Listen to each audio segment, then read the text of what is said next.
Welcome to Cheap Joe's Art Stuff. My name is Julie and I'm here to impart some knowledge to you today via a 2-minute art tip. And today's tip is framing advice. Recently, I have been involved with hanging art shows for, our local community groups and stuff like that. And it has been an honor and it has been a privilege and it has also been extremely frustrating, because a lot of well-seasoned professionals that I have met who are still doing some of their own framing and stuff like this, they're doing a terrible job. And it really is so much easier than you'd ever think. And so I wanted to show you exactly how to put on D-rings and framing, hanging wire and stuff very quickly, very easily, and how basically you do this correctly. So what I have here is, yes, it's a very, very large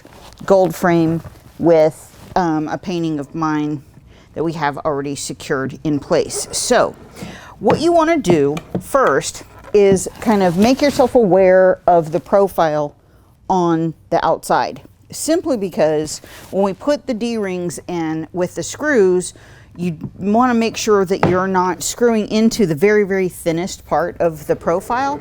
You want to make sure that you're putting that out on the thickest part so it doesn't crack and stuff like this. So what I have here is the Perfect Hang picture hanging kit. This is just a couple of bucks. So if you don't do this often, this is a great little option instead of having to buy a whole spool of wire and a whole box of hanging hardware and stuff like this.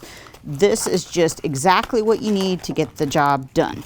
Now, some people kind of go a little overboard and nutty with these D-rings.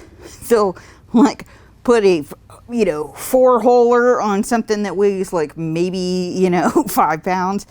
It doesn't need to be that much. This is going to be secured with a very, very hefty little wood screw. So this will be more than enough to take care of the job for this thing. This doesn't weigh very much, even though it looks, kind of hefty. Now, what you're going to do, the first thing is to determine the total height of the frame, not the artwork, the frame. So this one is 12 plus a smidge, so 18 and a half, okay? So basically what you do is you take that number and you divide it in thirds. So 18 and a half, 6 and a little bit. And it doesn't have to be perfect. It doesn't have to be some kind of scientific process. So you're just basically going to assess where 6, I would say 6 inches is probably plenty enough to do the job. So we're going to go down from the top a third, roughly 6 inches. And if you can remember, one of the thicker parts of the profile is right over here. So we're going to come out a little bit. We're going to go 6 inches, and then we went in an inch, okay? So 6 inches here, and then come in an inch. Okay, now that is where our D-ring hole is going to go. Now you're like, huh, what? Okay, so I'm going to actually take my little screw here, and I've got my hammer, and I'm going to start a hole by just tapping this thing into that hole to give it a little bit of a start right there. But you don't have to go crazy. You don't have to put it 2 threads deep. You just got to get it started there. Give a little wiggle room. All right. Now, the other thing about D-rings is that you put it with the intersection up so that this thing has room to flex. Okay. If you put it this way down, then it doesn't have any place for it to go. So the other issue that I've seen people do 8 million times, and I'm like, what are you doing? Is that they hang their D-ring like this, and then the wire pulls from here. The intention is for the D-ring to be mounted like this and the wire to go from that intersection. So the D-rings hang that way towards the center, with the D's pointing towards the center. So what we're going to do is we're going to take our little D-ring, put it in our little pilot hole. And then we're going to set this screw. It takes a little bit of mojo, not a ton. It's all good. No need to stress. And get it down in there.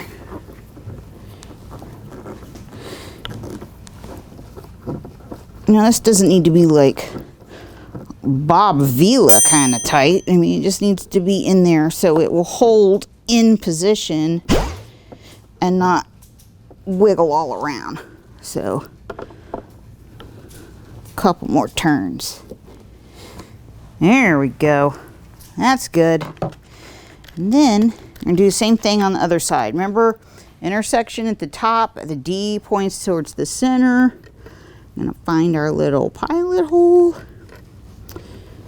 and set this side. And we remembered to keep our screw really close to the deepest part of the profile so we don't have our screw pop out of the other side of our frame, which would be heartbreaking and sad. And you would not be having a good day that day. Trust me, I know, been there, lived it, done it more than once. That's how I know not to tell you not to do that. Okay. Woohoo! Super bonus points. All right, now, the other cool thing that you have in your little packet is some framing wire. Now this one, I believe is good to like 25 pounds, 30 pounds, 30 pounds. 30 pounds. Guarantee you this doesn't weigh 30 pounds, maybe 6. So this is way more than enough to do what we need to do. We do have framing wire that goes up to like 200 pounds and stuff. And that is wonderful.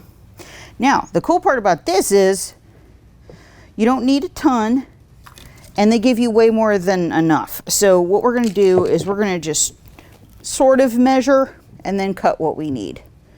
Now I'm going to show you the proper way to get your wire measured. Okay, so I've gone over the edge a pretty good little distance and stuff like that, but now this is not going to be like super taut. But one of the things I noticed about the pieces that I was taking in for these various shows is that some people would have their wire like super tight, and then some people would have their wire like super loose. And the thing that's stupid about that is that if your wire is like super loose, the first thing the thing's gonna do is lilt forward at the top end from the wall and just like hang like that.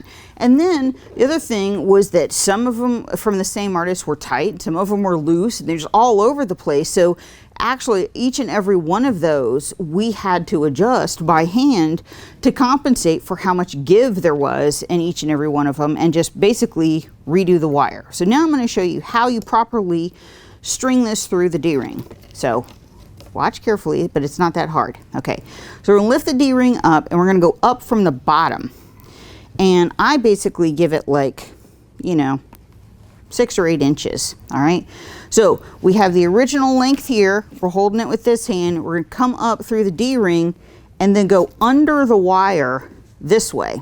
All right, we're gonna pull that tight.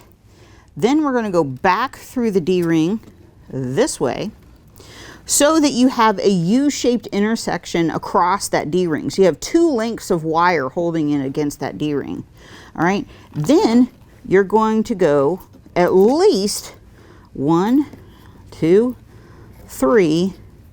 I generally give it a couple more spins so that you have a nice lock on that wire. And then you're not going to leave it like that. Who does that? That's a mess. Folks, clean your stuff up and then trim it off nicely with your wire cutters. Look how pretty that is. Are you kidding me? All right, now what you're going to do is straighten out your D-ring and come over here, and you're going to give it a little play. A little.